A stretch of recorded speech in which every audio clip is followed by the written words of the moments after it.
entrer dans l'Avent, dimanche, la rédaction de La Vie a voulu vous proposer cette semaine un guide pour initier, durant ce temps de l'attente de la Nativité, un vrai mouvement de changement intérieur.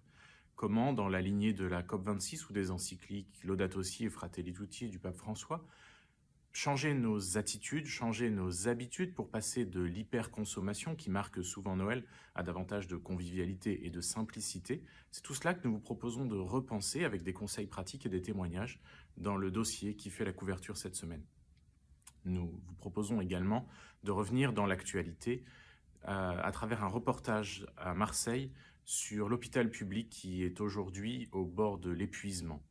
Tout cela est à retrouver dans La Vie cette semaine, en kiosque bien sûr, mais aussi dès maintenant sur notre site internet et nos applications mobiles.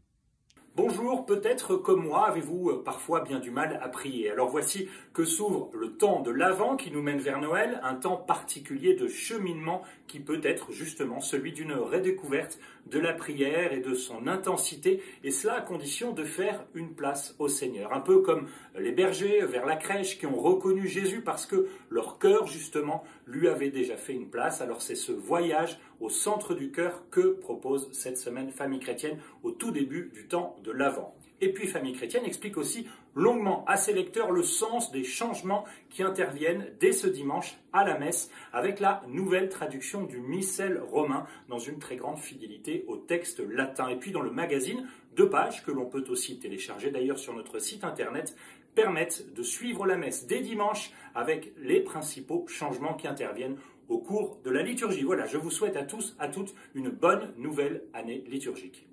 Bonjour, à la une de France Catholique cette semaine, la chasteté. Qu'est-ce que la chasteté? Rien à voir avec le fait de s'abstenir de relations sexuelles. C'est un don, le fait de se recevoir l'un de l'autre de Dieu. Un couple peut connaître des rapports charnels et être chaste s'il est tout donné à Dieu. C'est la belle définition qu'en fait l'auteur Véronique Lévy et que nous vous proposons de découvrir dans notre dossier spécial.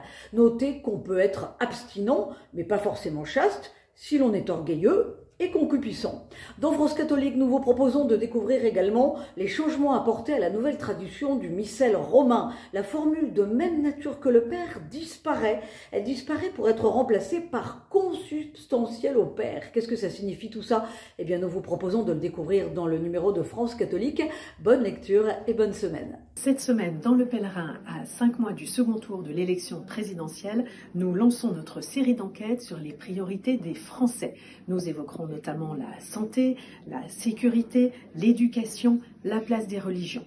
Et nous commençons cette semaine par le Made in France. À l'heure de la mondialisation, peut-on encore produire en France? Nous sommes allés voir sur le terrain comment un leader du petit électroménager se bat pour maintenir des usines sur le territoire.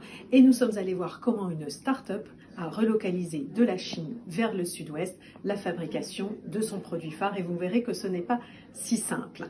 À un mois de Noël et à la veille du premier dimanche de l'Avent, nous vous invitons aussi à redécouvrir les vertus de l'attente et la joie du don.